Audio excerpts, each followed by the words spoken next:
Sí, así van a quedar con este podcast sobre personas e ideas que nos vuelan la cabeza. Mi nombre es Aura Cifuentes y me emociona mucho que nos acompañemos a descubrir historias que van a expandir las aproximaciones que tenemos de la vida. Todo lo que escucharemos en este podcast hace parte del mundo complejo, contradictorio y maravilloso en el que vivimos. Suscríbanse. Hola Mauricio, Aura, qué gusto. muchas gracias por haber aceptado esta invitación.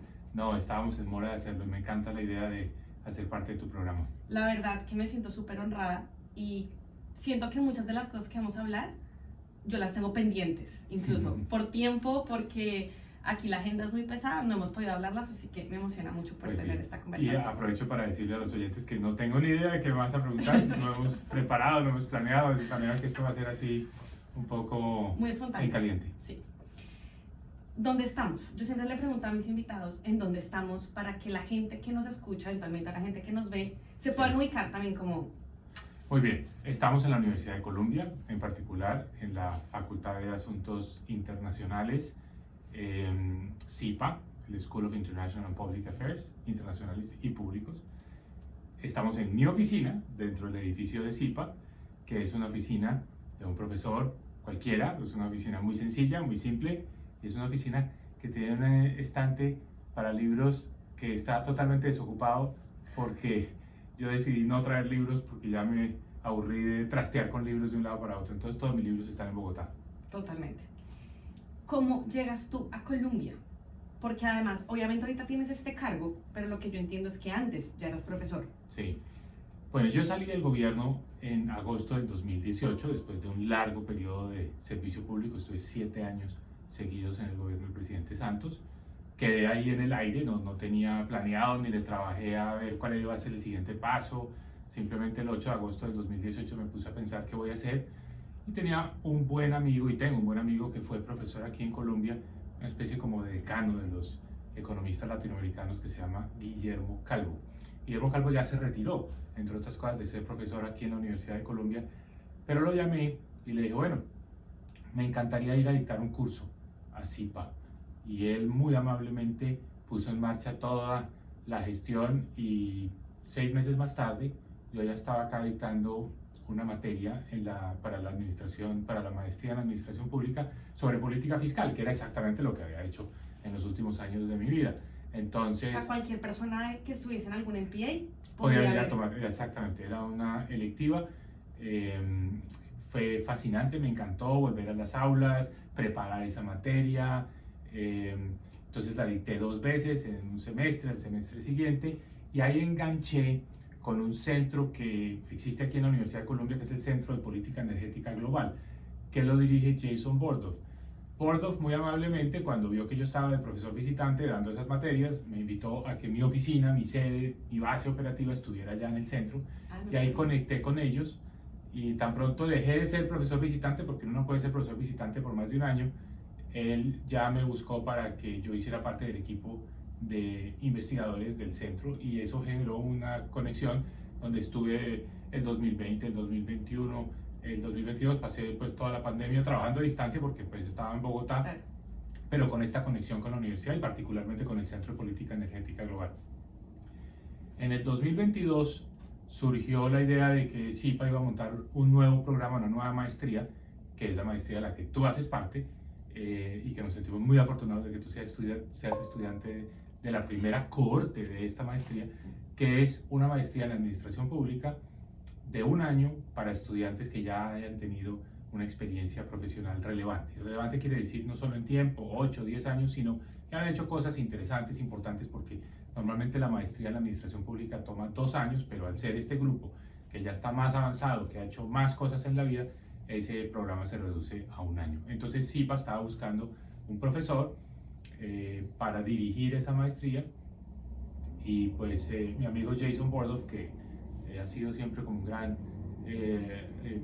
digamos, promotor y ha apoyado mucho la tarea mía aquí en Colombia, me dijo, este es un programa que está hecho a la medida para usted, la persona que lo va a dirigir, digamos, debe tener la hoja de vida que tiene usted. Entonces, bueno, hice todo el proceso, aquí todo es muy competitivo, todo es con muchas instancias, con votación de la facultad, en fin, eso fue un proceso largo que concluyó pues exitosamente para mí, que fue pues que me ofreciera ser profesor de la facultad y que me convirtiera en el primer director de esta nueva maestría.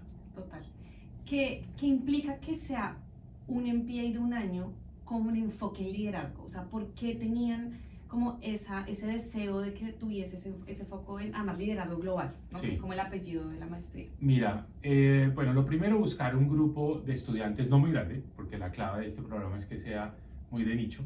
Entonces, pues más o menos unas 30 personas que vengan de procedencias muy diversas, tanto en términos de países, en términos de carreras profesionales, en términos de metas y de ambiciones, pero que tengan un elemento en común, que quieran ser líderes, y quieran ser líderes para ayudar a resolver problemas globales.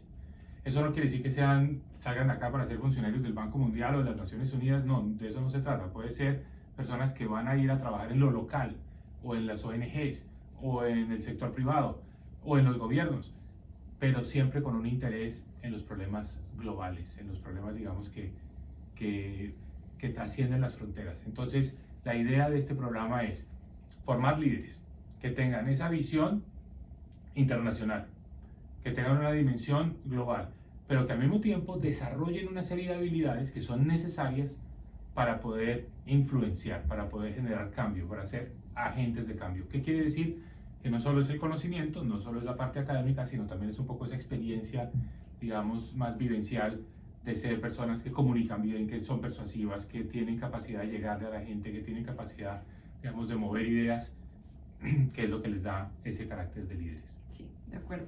Y además que es muy interesante cómo también CIPA se ha planteado, y entre esos algunos institutos como es el reciente que se creó como para temas de asuntos globales también, y es que se han planteado como 5 grandes objetivos, ¿no? O hablan como de 5 grandes retos, y lo traigo a colación porque eso está, digamos, plasmado en el sílabus. CIPA habla mucho en función de tenemos que resolver esos grandes retos, que ahorita vamos a hablar de eso, y tú llegas de Davos.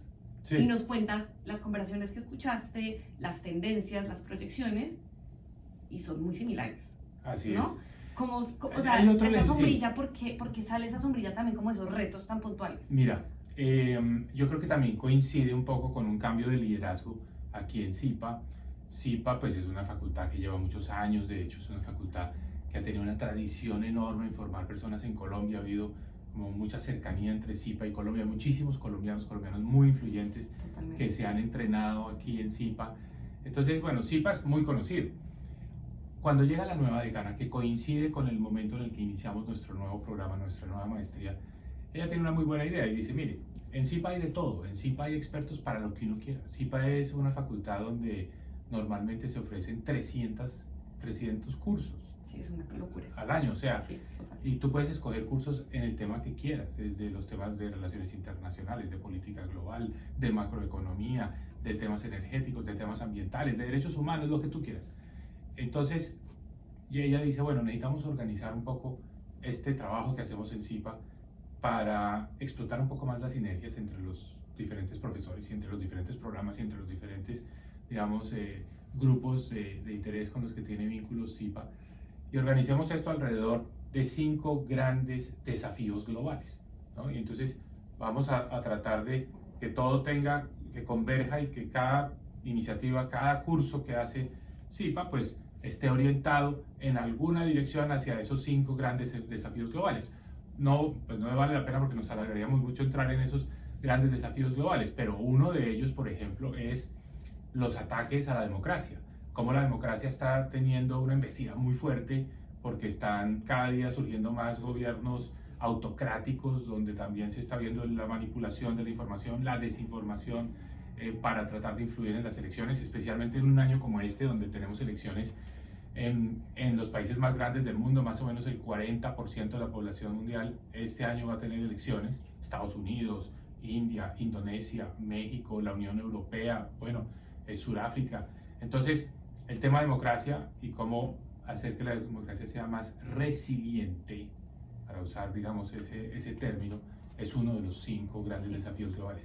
Hay otros más cercanos a mí, tú sabes, yo soy economista y he hecho mi carrera más en ese mundo digamos, cuantitativo y más en el mundo de políticas económicas, pero entonces hay unos desafíos globales como por ejemplo la necesidad de que en el mundo pues se acelere un poco el crecimiento económico y se disminuya la desigualdad y la pobreza. Entonces ese es otro de los desafíos, y hay muchos profesores de CIPA que están obviamente enfocados, que son más o menos, digamos, expertos y que están dedicados a estos temas más económicos, que están en esa área. Y lo que me encanta es que hay uno muy relacionado a mi agenda y que hizo que yo, pues cuando tenía que tomar la decisión, yo decía, una universidad ya se está planteando los temas de innovación y tecnología como entre habilitador y desafío, ¿no? Porque es un poco los dos. Así es.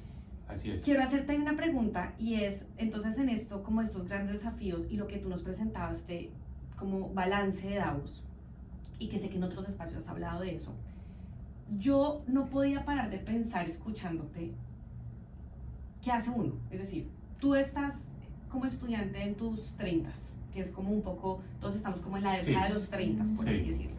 Sí. Y uno escucha estas proyecciones, estos grandes desafíos, y yo solo me preguntaba a mí misma, y me encantaría hacerte esta pregunta, y es, ¿se lanza uno como emprendedor? O sea, ¿crea uno algo para justamente dar respuesta, o intentar al menos dar respuesta a eso? ¿Vuelve uno a sectores tradicionales para cambiar la mentalidad de cara a esos desafíos? O sea, ¿cómo ves tú lo que se nos viene a nosotros? Sí, es interesantísima la pregunta, porque estamos justamente en el momento de esa transición, ¿no? Estamos como en el momento, en mis diálogos con los estudiantes que están en tu grupo, en tu cohorte, estamos hablando del futuro, de lo que viene hacia adelante. Hay un patrón. Cuando el estudiante aplica, es admitido a este programa, empieza el programa, más o menos tiene siempre la idea de, bueno, yo vengo aquí a adquirir unas capacidades que me permitan potenciar mi carrera, pero siempre pensando en lo que venía haciendo de atrás, ¿no? Todos tenemos esa tendencia, yo creo que es muy natural. Humana, sí. Sí, entonces todo el mundo es, bueno, yo con esto, si yo ya estoy en esta actividad, pues voy a volver y voy a tener unas nuevas oportunidades para seguir ascendiendo en esa carrera en la dirección en la que venía. Más y más estudiantes están viniendo a hablar conmigo a decir, esto nos ha abierto el mundo, nos ha expuesto a muchas ideas, y queremos hacer un cambio de dirección en la forma como estamos orientando nuestra carrera. Por ponerte un par de ejemplos, un estudiante que viene de trabajar en el sector financiero en uno de los bancos japoneses quiere efectivamente volver a Japón, pero no para volver al banco donde trabajaba, sino para lanzarse como candidato a la dieta, es decir, al parlamento japonés. Entonces ese es un cambio fascinante, porque quiere decir que CIPA pues le abrió el mundo, le voló la cabeza. Le cambió su forma de pensar y dice, ahora yo quiero utilizar mis conocimientos, mi talento. Es una persona además que tiene muy buenas habilidades desde el punto de vista social, entonces yo creo que va a poner muy bien en funcionamiento todo lo que ha adquirido acá para ser candidato y ojalá algún día pues parlamentario en Japón. Otro estudiante, cuando llegó, me dijo, quiero trabajar en la administración municipal aquí en la ciudad de Nueva York, quiero ser funcionario, algún día quiero aspirar a ser alcalde de Nueva York, cosa que me parece maravillosa como motivación y como objetivo de vida, pero después me ha dicho, no, esto me ha cambiado mi forma de pensar, ahora estoy totalmente, digamos, enfocado, me parece que lo más importante es entender la relación entre China y Estados Unidos, y quiero contribuir a la discusión de cómo se definen las políticas entre China y Estados Unidos en el gobierno federal. Bueno, en fin, son ejemplos, pero a mí cada vez que oigo estas historias me parece fascinante, porque quiere decir que el programa ha servido. Sí. El programa ha servido para precisamente lo que buscaba, y es pues abrirle el horizonte a los estudiantes y mostrarle más oportunidades. Claro, la vida, para ir un poco a tu pregunta, y perdona la larga digresión, se encarga uno también de una cosa es lo que uno planea, lo que piensa que va a ocurrir, otras son las oportunidades en concreto que se le presentan. La vida es un poco una mezcla entre las dos, uno se va debatiendo entre una idea de lo que quería y otra es las oportunidades que van surgiendo, digamos, que entonces uno toma o deja.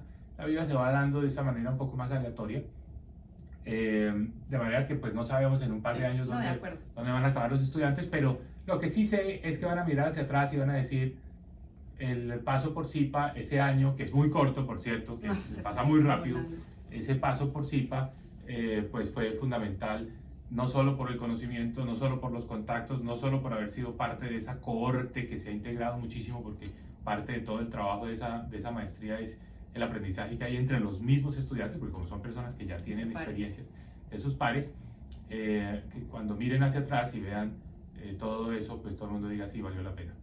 No, y para sumar a eso que dices, entonces, claro, en esta pregunta y disyuntiva de, bueno, uno ya ve porque en clase nos lo repiten sobre estos desafíos y hacia dónde va el mundo, entonces también han salido las conversaciones de montamos algo, porque también es hay que decirlo, han salido startups, o sea, han salido iniciativas como con foco más de emprendimiento. Pues qué bueno porque como tú dijiste hace un momento, el área de innovación y tecnología pues es fundamental, es una de las 5, y la idea es que ahí se aprendan pues los requisitos, los insumos, las capacidades, los skills, para usar el término en inglés, que se requieren para ser un emprendedor. Quiero cerrar con toda esta parte de la maestría con una pregunta, y es, ¿hay que lanzarse a la política? O sea, ¿tú crees? Pues mira, yo lo que pasa es que tengo un sesgo muy grande en ese sentido, porque a mí me encanta, cuando yo estaba en la etapa en la que estás tú ahora, pues yo desde ese momento pensaba que lo más interesante que podía hacer con mi vida, lo que más me motivaba, lo que más me atraía era el trabajo, digamos, en la órbita de lo público. No necesariamente la política es un elemento fundamental de lo público y pues llega un punto donde la política lo es todo. Sin la política ya no puedes hacer pues muchas de las cosas que te propones en materia de políticas públicas. Entonces, yo creo que es una fuerza que motiva muchísimo, que a mí personalmente me atrae, me da mucha energía, que ha sido un factor, digamos, como un eje a lo largo de mi vida, un hilo conductor, pero también entiendo perfectamente personas que consideran que prefieren ser influyentes o prefieren contribuir a la sociedad de una manera distinta, diferente a la política. Perfecto, sí. Listo. Yo quisiera ahora pasar un poquito a más tu vida académica, y porque pues estamos en una universidad, porque yo ahorita pues soy estudiante, y es que nos cuentes un poco cómo fueron tus años en Berkeley. O sea, no hemos tenido tampoco la posibilidad de cómo, y ahí la pregunta es más como, ¿qué te gustaba de temas en esos momentos? ¿Tuviste este tipo de crisis de las que estamos varios acá, profesores, clases que te hayan marcado? O sea, ¿cómo fue esa experiencia? Mira, fue una experiencia maravillosa. Yo llegué a Berkeley un poco así de carambola, no era como el plan que tenía. Fue como también volviendo a esto, que la vida tiene muchos elementos que son de azar, ¿no? Que no son unas cosas que uno ha planeado. Bueno, un buen día me encontré que tenía admisión y que era empecé a estudiar, a informarme más de la universidad cuando supe que estaba admitido. Y bueno, acabé estudiando en Berkeley. Berkeley fue para mí una experiencia transformadora. ¿Viviste cuántos años ahí? Yo viví 4 años.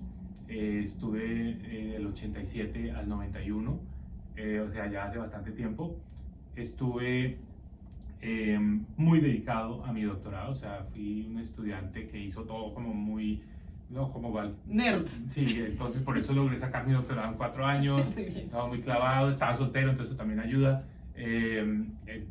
¿Qué te digo yo? Pero Cristina ya estaba ahí gravitando, No. ¿Ah, no? Cristina la conocí después de haber terminado el doctorado, cuando volví a Colombia. Okay. Entonces, mira, ¿por qué fue una experiencia transformadora? Lo primero, porque Berkeley es una universidad pública, es una universidad muy diversa.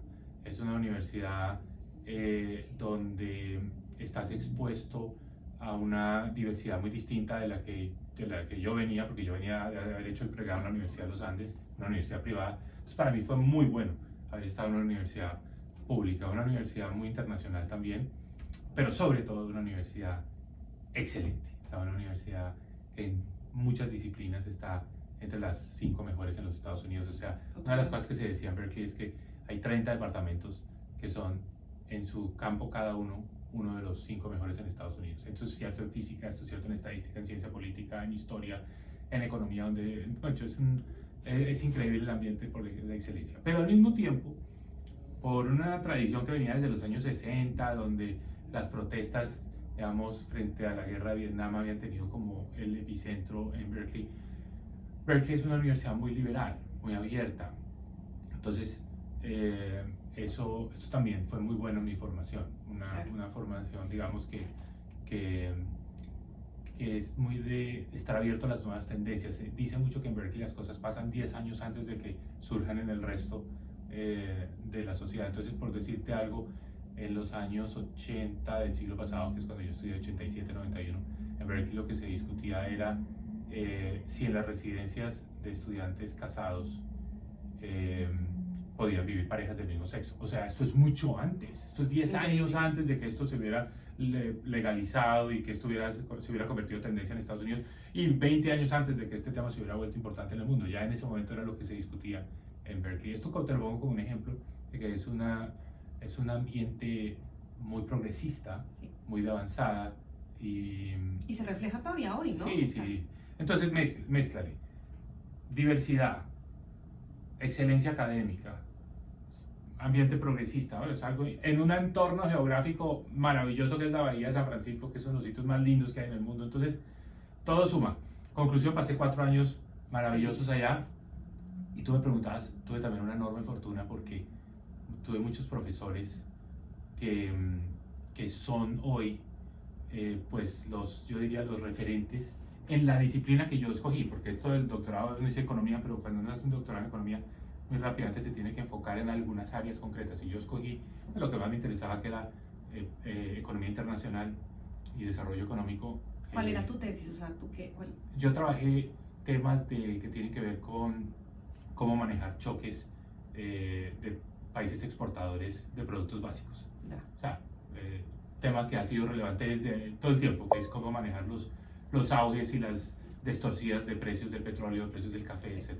Entonces, el área de economía internacional, tuve la enorme suerte de que mis profesores en esa área son hoy los referentes en el mundo. O sea, Kenneth Rogoff es un profesor importantísimo hoy en Harvard, Hofstede, que sigue en Berkeley, Aiken Green, o sea, personas que son hoy, digamos, como las personas más influyentes en esa área de la profesión. ¿Y tú fuiste TA? O sea, Sí, profesor asistente. Mucho, fui TA porque yo vivía de eso. O sea, Claro.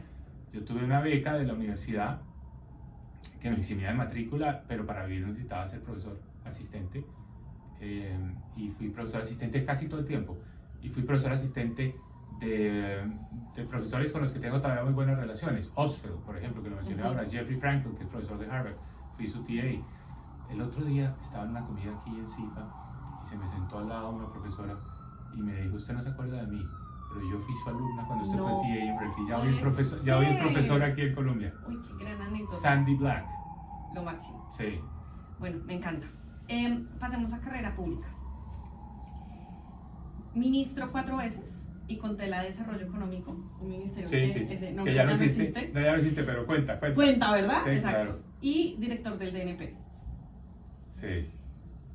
Quiero hacerte como 2 preguntas ahí, y son de esas que yo he tenido pendiente hacerte, y es, pues yo, o sea, ¿cómo eras como líder? O sea, con esta maestría en donde muchos contamos también nuestras anécdotas, aprendizajes, lecciones, uno no siempre es el mismo líder, depende también mucho del momento de la vida, depende mucho de también el equipo de trabajo, el tema, el sector. Tú miras hacia atrás estos 5 puestos, que cogí 5, hay muchos más. ¿Alguna lección de liderazgo? ¿Algún tema Sí. que tú digas? Pues, bueno, antes de contestarte cómo era yo como líder al comienzo, cómo se desarrollaron esas opciones, esas oportunidades, te voy a decir algo que tiene que ver con algo que estábamos hablando hace un momento. Es cierto que el azar y las oportunidades lo van llevando a uno, pero también hay un momento en el que uno toma unas decisiones que son determinantes y que no se las toman por uno, o sea, las toma uno. Una de esas, que yo creo que fue como el pivote que me llevó ya a meterme en estos asuntos públicos, políticos en Colombia, es que cuando yo termino el doctorado, de una manera muy consciente, muy deliberada, tomo la decisión de devolverme a Colombia. Y te digo por qué fue una decisión, porque mis profesores, mis compañeros, todo el entorno en el que yo vivía en Berkeley, consideraba que era un error devolverme a Colombia. No lo dudo. Me decían: pero un momento, usted hizo su doctorado, lo hizo bien, lo sacó rápido, está conectado con estos profesores, el camino normal suyo es quedarse en la academia en Estados Unidos. O sea, debería ser eso. Yo no, yo quiero volver a Colombia porque tengo esa vocación. Entonces, Y yo sin tener un trabajo, una oportunidad o algo No, pero concreto, no lo sientes. sino simplemente esas decisiones. Sí, Entonces yo creo que en todo claro. caso uno tiene que tomar decisiones que ayudan a enrutar después las oportunidades. Entonces, bueno, ya regresé a Colombia, volví a donde había estado antes de irme a hacer el doctorado, que era FEDesarrollo. Estuve un tiempo en FEDesarrollo y estando en FEDesarrollo fue que empezaron a surgir las oportunidades de ir a trabajar al gobierno. Empecé por el lado de la administración distrital, porque fui gerente de la empresa de energía de Bogotá por una cuestión puramente ahí sí del azar, porque el alcalde me conoció, acaba de ser elegido alcalde Jaime Castro, y bueno, ahí acabé trabajando con él, y de ahí ya pasé al gobierno nacional a trabajar con el presidente César Gaviria como ministro de Desarrollo Económico. Por cierto, ese ministerio lo que hacía es lo que hoy hace el Ministerio de Vivienda, y también un poco de las tareas que tiene el Ministerio de Comercio. Tenía esa mezcla, después se acabó y creo que pues está muy bien la estructura que tenemos hoy en día, donde hay un poco más de especialización en vivienda y agua potable por un lado, y por el otro lado los temas de industria, comercio y turismo. Pero en fin, la pregunta, mira, es que es muy difícil hablar de liderazgo en primera persona, ¿no? Yo O sea, sé. es como de las tareas más duras que hay porque uno Y es una pregunta que quiere le hacemos autocalificarse, a ¿no? muchas personas que tú invitas, es una pregunta que le hacemos, ¿no? Y Sí. siempre es como... Es difícil. incómodo sí. Sí. Porque uno como que aprende de los demás. Yo te digo una cosa, yo sí soy muy observador, o sea, me encanta leer biografías. Entonces yo sí aprendo de los demás, o sea, eso de liderar a partir del ejemplo me parece muy cierto. O sea, uno va mirando cómo habla en público tal persona, cómo interactúa en una reunión. Yo no sé, es como una colcha que uno va ahí tejiendo en función de lo que va viendo, que considera que es lo mejor, ¿no? Entonces va ¿Eres un aprendiendo. líder que delega? Sí, sin duda, sin duda. La primera gran característica de un líder es armar un buen equipo, o sea, eso es lo primero, sin eso no hay nada. Entonces, me siento muy satisfecho. Si tú me preguntas, más que los cargos y que haber pasado por acá o por allá, siento que las personas que han trabajado conmigo han seguido después carreras muy exitosas. Claro. ¿No? Eso es un súper indicador. Entonces, no, hay mucha gente que trabajó, que armamos equipo y que después hemos ido desarrollando unas carreras impresionantes, y eso me produce una enorme satisfacción. Porque quiere decir que tuve la capacidad de identificar bien ese talento, y eso empieza en las aulas, ¿no? Te pongo un ejemplo, así que se me viene a la cabeza. Raquel Bernal, hoy rectora de la Universidad de los Andes, fue alumna mía, vi que era una persona de unas capacidades impresionantes en el salón de clase. Sí, impresionante. Y de ahí, asistente de investigación en FEDesarrollo, eso le sirvió como plataforma para venir a Nueva York. Precisamente habíamos ido a hacer el doctorado. Bueno, y ya lo demás es historia, una profesional impresionante y una persona, digamos, con un mérito y un talento increíble. En esa misma cohorte, compañera de pupitre, Carolina Soto, que hizo todo el mismo recorrido, FEDesarrollo, y después fue viceministra de Hacienda cuando yo fui ministro. De manera que eso empieza temprano en la vida. ¿Algún buen consejo que te dieron y que tú dirías, sí, me sirvió y lo daría ahora yo? Ahora que te estaba hablando de esa decisión de devolverse o no a Colombia después de terminar el doctorado, yo envié los papeles para entrar a un programa que es el Young Professionals del Banco Mundial, que es un programa que tienen cuando las personas se van graduando. Y que es súper difícil y competitivo. Es ¿no? competitivo, Sí. es súper competitivo, y el Fondo Monetario también tiene uno, etc. Cuando yo estaba en ese proceso, tuve que ir a unas entrevistas a Washington. Y no sé cómo, acabé en una cita con el entonces director ejecutivo por Colombia en el Banco Mundial, a quien no conocía, el doctor Eduardo Biesner, que había sido ministro de Hacienda bastantes años antes. Y Eduardo Biesner me invitó a su oficina, me dijo: usted, cuénteme de su vida. Le conté yo he hecho esto, estoy estudiando doctorado, estoy en este proceso acá en el Banco Mundial. Me dijo: lo van a aceptar, estoy seguro de eso, pero no vaya a cometer el error de tomar este puesto. Devuélvase a Colombia. Que usted, después de trabajar en Colombia, si quisiera volver a trabajar en el Banco Mundial, va a llegar a una posición mejor de la que tendría si entra a través de este programa. O sea, si su objetivo es trabajar en el Banco Mundial, váyase a Colombia.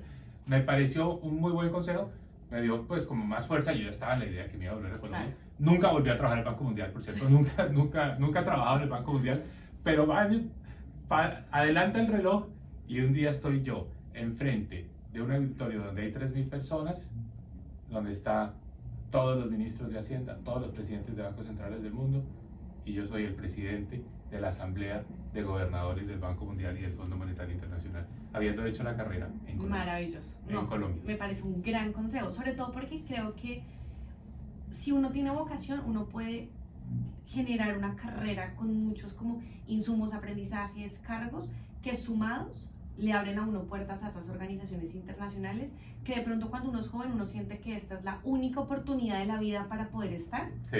Y la vida uno a veces le reserva ese tipo de sorpresas donde si uno hace las cosas bien en su país y bueno, está la vocación uno lo quiere hacer, me parece un excelente consejo.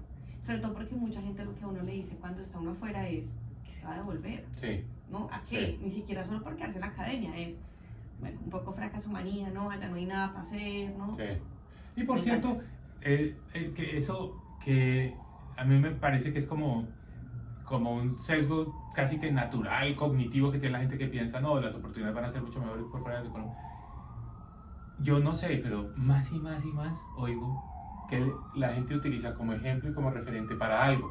Puede ser política social, puede ser el trabajo de los periodistas, como la silla vacía, puede ser cualquier cosa, en muchas áreas, en muchas dimensiones, usan como referente algo de Colombia. O sea que O sea, lo ven otros y no lo estamos... No lo alguien lo vemos está nosotros. viendo, alguien nos mira, Sí. alguien nos mira, ¿no? Colombia, entonces, pues, las carreras en Colombia son carreras que también pueden ser muy útiles y muy interesantes Sin duda. para, más allá, Sin por duda. fuera del país. Pasemos un poquito a hablar de redes sociales. Sí, Que más que redes sociales quiero hablar como de lo que implica como líder exponerse. Porque eso es entre una habilidad, o sea, eso es entre algo que puede que nazca con uno y es que uno se sepa expresar, no sea tímido, sea una persona extrovertida, puede que eso pase, pero también pasa que lo aprendes, ¿no? Y tomas cursos y es una habilidad que uno puede ir desarrollando también a lo largo de la vida. Y puntualmente, pues las redes sociales se vuelven un amplificador muchas veces de eso, ¿no? Es como un gran megáfono en el que tanto un extrovertido como un introvertido puede darle usos distintos, puede que alguien se sienta más cómodo y alguien le tome un tiempo, ¿no? Como una curva de aprendizaje. Y yo siento que cuando uno mira tu carrera profesional, pues esto es también como muy la misma línea de tiempo en la tecnología, pues tú fuiste ministro sin esto, o sea, esto no existía. Existían otros canales para difundir y para comunicarse.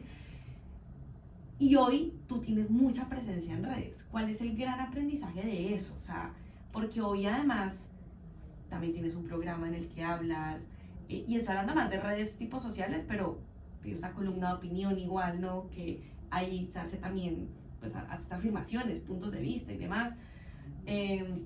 ¿Tú lo aprendiste? ¿Nació contigo? ¿Cómo se fue dando esa evolución? mira, todo hay que aprenderlo. O sea, por más habilidades o una condición innata o gustos que uno tenga de algo y que se sienta que es relativamente bueno para algo, siempre hay que perfeccionarlo, siempre hay que desarrollarlo, siempre hay que estudiar, siempre hay que, o sea, las cosas hay que trabajarlas, nada surge espontáneamente.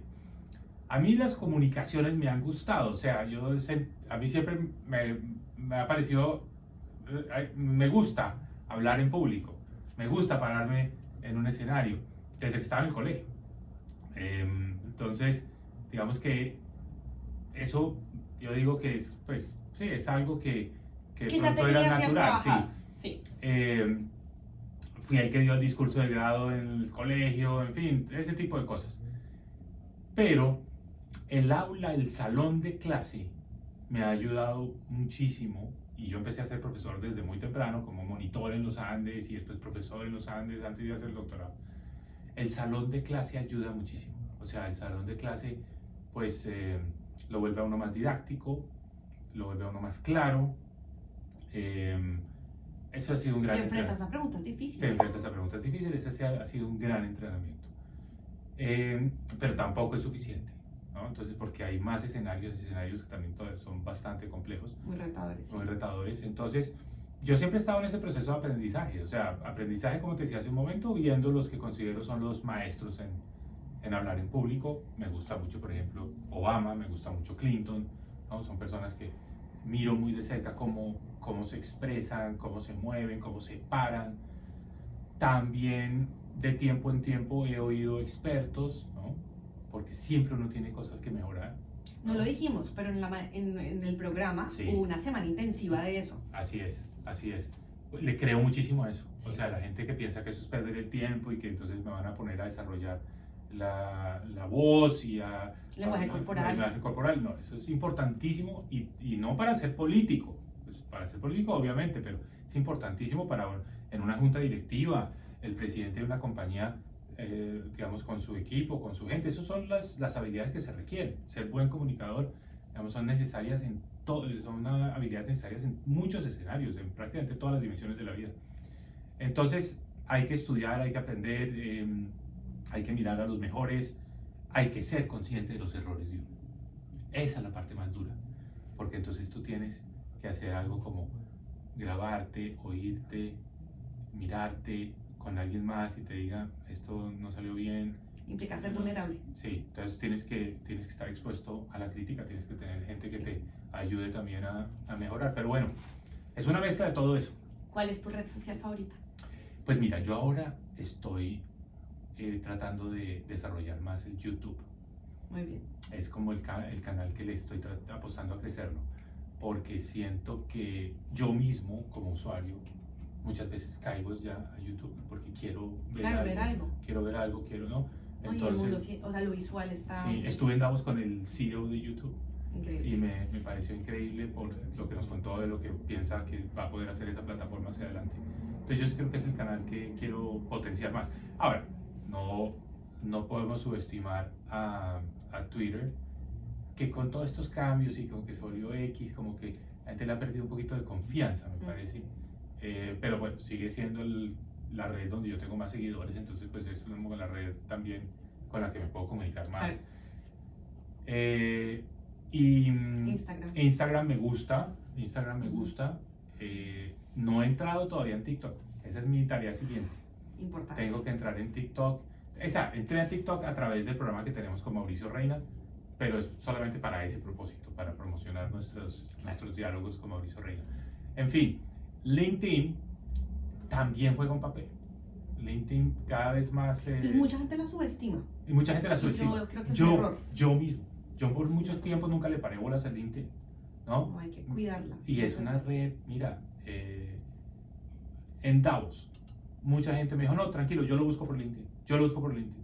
¿No? O sea, como que era un estribillo, como una frase que le cambiamos tarjetas, no, nos buscamos por LinkedIn, ¿no? O sea, hay que pararle bolas. En esto de la exposición y ser vulnerable, una pregunta rápida y es, ¿tienes haters? Sí, mucho. Claro. ¿Por qué te critican? ¿Por qué te odian? Todo, o sea... ¿O en qué te dan palo? Yo tenía una costumbre cuando estuve en el gobierno, los 7 años que estuve en el gobierno de ministro, y es que pues yo durante el día no tenía un minuto para revisar redes. O sea, ¿Hoy las manejas tú? Sí, hoy las manejo yo. Y en el gobierno muchas veces lo que yo ponía, de hecho también yo mismo ponía, ¿no? Pero, vamos, rápidamente o alguien en el equipo de comunicación del ministerio me ayudaba. Pero yo no me ponía a revisar reacciones, sino hasta que estaba ya 10, 11, 12 de la noche, acostado en mi cama, a punto de dormirme, ¿no? Y entonces ahí es donde veía todas las reacciones, que son, por definición, generalmente negativas. O sea, ataques y críticas. Y pues una que otra le comentaba a Cristina, y Cristina me decía, no, pero ¿cómo te pones a ver eso aquí antes de dormir? Si yo estuviera haciendo eso que estás haciendo tú, yo no podía dormir. Dije, no, a mí no me pasa eso. Yo creo que parte también del espíritu de estar en la política y eso es como que uno va desarrollando. Eso también se vuelve más duro. Es una piel mucho más dura. Entonces, pues no, pero me interesaba saber y nunca ignoré, así sean las críticas y las cosas más negativas y los insultos. Es un buen termómetro. Sí, y muy rara vez, pero muy rara vez tiene que ser algo muy ofensivo, tiene que ser algo ya muy, muy agresivo. Muy rara vez he bloqueado a alguien, ¿no? Entonces, pues sí, escucho las críticas y pues algo sirve saber, ¿no? ¿Disminuyen cuando uno sale del gobierno? O sea, ¿disminuyen cuando uno ya no tiene un cargo No, público? mira, ahora están otra vez como muy, muy exacerbadas porque cualquier cosa que yo escriba o diga que no le guste al petrismo, inmediatamente reaccionan, pero reaccionan de una manera que está claramente orquestada, o sea, no es una cosa espontánea, sino que es una cosa organizada, lo cual le hace perder también fuerza a estas críticas porque uno ya sabe que vienen pues seguramente de bodegas que están programadas para eso. Pero las bodegas tienen un error porque yo trato de ser pues lo más objetivo, imparcial, no le meto a esto demasiada pasión y dogmatismo, sino que por ejemplo si veo que hay cosas que hace el presidente que son buenas, como por ejemplo una vez que estuvo en el Putumayo tratando de organizar a las comunidades para que pudieran hacer la venta de los créditos de carbono, que me pareció un propósito pues muy loable. Entonces puse algo positivo. Las mismas bodegas pues no distinguen la historia, no tienen inteligencia artificial. Esas mismas bodegas, si tú dijiste algo positivo al presidente, ahí mismo te lo multiplican, Claro, le hacen claro. eco, no sé qué, pero si al día siguiente dices algo negativo, esas mismas bodegas se vuelven tus haters. Entonces, Claro. están, O sea, ¿no te parece una crítica que tenga mucha carne también, no? no, Sí, no, por eso puedo dormir tranquilo. Muy bien, muy bien. Quiero que pasemos a un tema que es algo que es como una agenda para mí muy importante, que es el tema de género. Y es como el liderazgo de la mujer, el rol de la mujer en estas esferas, no voy a hablar de cargos públicos, pero en esferas Sí. de toma de decisión. Porque además a mí me genera mucha curiosidad tu visión como un miembro de una familia que está en su mayoría compuesta por mujeres, ¿no? Tú estás en un matriarcado. Sí, total. Sí. Tienes 3 hijas que están estudiando y que probablemente van a ser líderes en sus sectores, en sus agendas, en un mundo en el que uno a veces no sabe muy bien si es más fácil o más difícil para las mujeres que estamos, que nos interesa esto, tomar decisiones, estar en cargos de liderazgo, estar por ende expuestas. Las críticas muchas veces en redes, así como son agresivas para cualquier género sin importar, con las mujeres a veces se entran en unos terrenos incluso a veces más desafiantes y más difíciles. No importa. Dicho eso, ¿cómo ves tú eso? ¿Cómo ves tú el rol de la mujer teniendo 3 hijas que se están formando, teniendo una corte donde muchas ya hemos tenido cargos de liderazgo?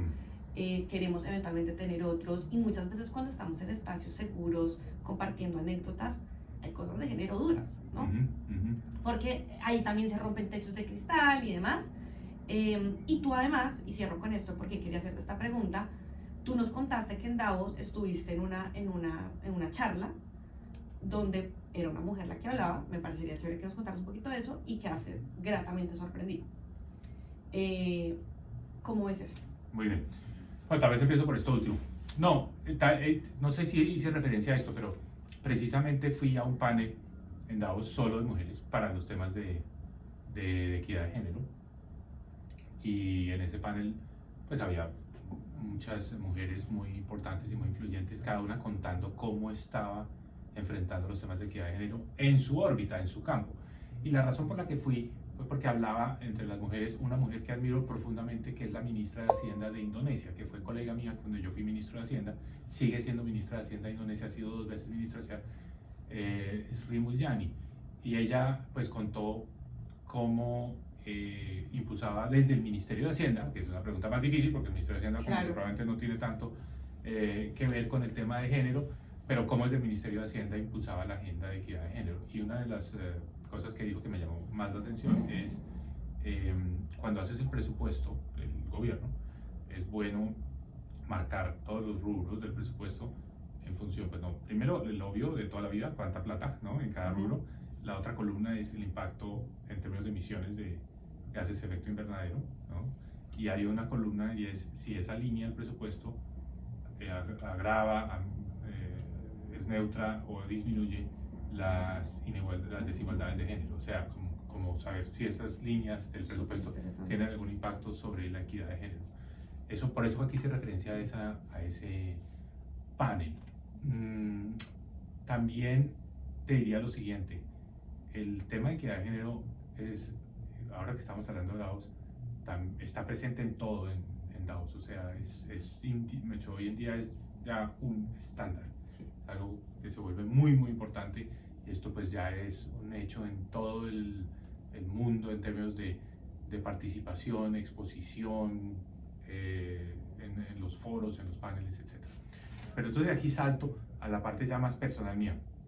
Sí, efectivamente yo vivo entre mujeres porque Cristina y yo tenemos 3 hijas que son muy conscientes de estos temas, porque además todas ya están, una terminando bachillerato, la otra en la mitad de la universidad y la otra ya se acaba de graduar de la universidad.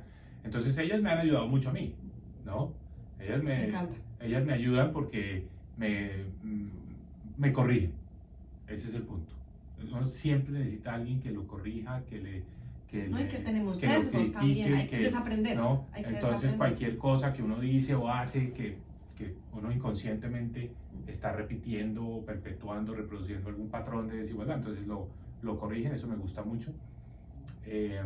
Cuando yo empecé a enseñar aquí en Colombia, pues mis hijas ya estaban en la universidad aquí en Estados Unidos y entonces me decían, papá, tienes que tener mucha conciencia porque estos son temas muy delicados y claro, ellas en sus universidades seguramente ya habían estado muy expuestas. Eso también me sirvió, ¿no? Me encanta.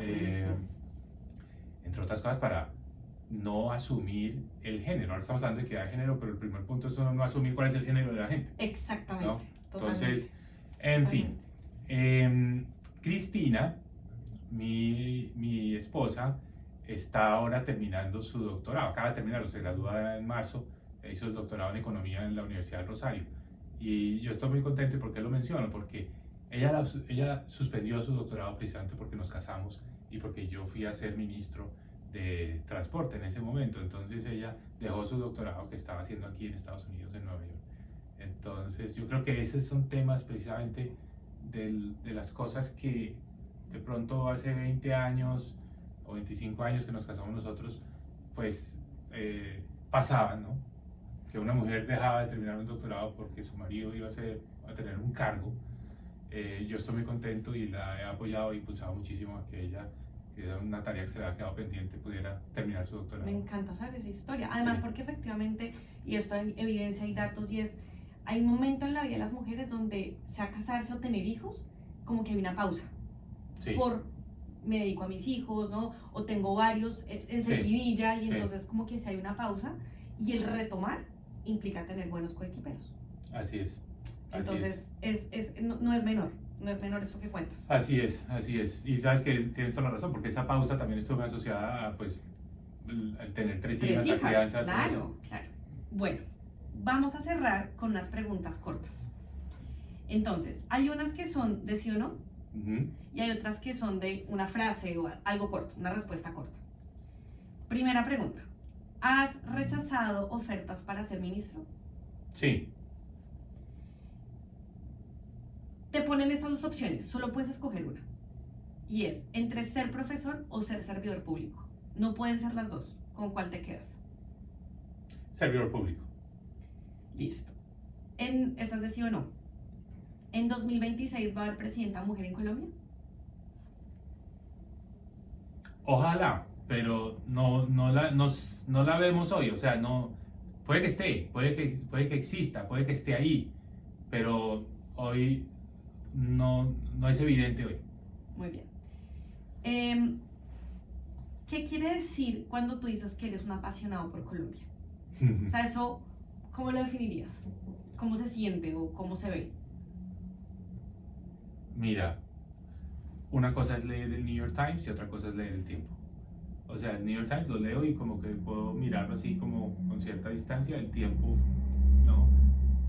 Lo leo con un interés que es distinto, que es como que estoy personalmente conectado con las historias que están ahí. Muy bien. ¿Te lanzarías a un cargo de elección popular? Sí, ¿Va a haber otra pandemia? sí. Una mujer líder a quien haya que seguir en la pista. Una mujer que tú digas, lo está haciendo bien. Mira, quedé impresionadísimo con Ursula von der Leyen, la presidenta de la Comisión Europea. Qué cosa tan impresionante. Te voy a decir por qué. Porque cuando ella empezó en ese cargo, yo, digamos, como que dije, no, es digamos, como una persona que es cercana a Angela Merkel y seguramente por esa relación, en fin, la pusieron allá. No, es una persona con un gran talento y que ha crecido mucho en el cargo, que esa es otra gran lección. O sea, Y se ve esa evolución. sí, se ve la evolución. Entonces uno aprende a hacer bien su trabajo. Sí. Y tiene que estar todo el tiempo aprendiendo. O sea, aprende a hacerlo bien. Y ella, pues, a mi modo de ver, dio uno de los mejores discursos en Davos, de los más aplaudidos, y con gran dominio del tema, gran dominio del auditorio, con gran tranquilidad, en fin, muy bien hecho. Y la última, porque este podcast se llama Nos vuela la cabeza, entonces yo quiero saber a ti qué te vuela la cabeza. Y puede ser como un tema, un tipo de conversación, un tipo de persona, como qué te vuela a ti en general la cabeza. Pues a mí me encanta, digamos que lo que yo pienso que más me gusta hacer es tener un buen diálogo, o sea, estar conversando con una persona como estamos conversando tú y yo ahora, donde uno se siente como estimulado, como que se acuerda de cosas, como que son diálogos que le permiten a uno expandirse. Entonces yo digo, ¿qué me vuelve la cabeza? Más que estar sentado y estar concentrado leyendo y estudiando algo, es estar en un buen diálogo, en una buena conversación. ¿Tienes mucho de eso en la vida? Pues trato de meterle siempre algo de eso. Trato de meterle el trabajo académico, el trabajo de profesor, pues también tiene una parte que es leer y que es estudiar y que tal, pero sí, ya cada día más en la vida necesito estos espacios para dialogar. Entonces, bueno, la universidad es una muy buena opción, porque en la universidad hay un diálogo permanente pues, con los colegas y con los estudiantes, entonces eso ayuda, pero un buen diálogo es lo que me vuela la cabeza. Me encanta. Mauricio, muchas gracias por tu tiempo y muchas gracias a las personas que nos escucharon o que nos vieron. Gracias a ti, Aura, y por cierto aprovecho para decirte qué maravilla que haya personas como tú que estén en este programa, porque van a servir de ejemplo para muchas personas que pueden estar interesadas y que van a seguir, digamos, esa experiencia tuya, que es haber trabajado en Colombia, en el sector público, cargos de responsabilidad, en temas relevantes, y que dices, bueno, yo quiero crecer, quiero llegar a nuevas cumbres profesionales, y este paso por Colombia estoy seguro que te va a habilitar y muchas personas van a verte como ejemplo y como modelo a seguir. Muchas gracias, y además, hay que decirlo, gracias por ser tan buen mentor, que eso es importante, tener buenos mentores. Mil gracias, que estén muy bien.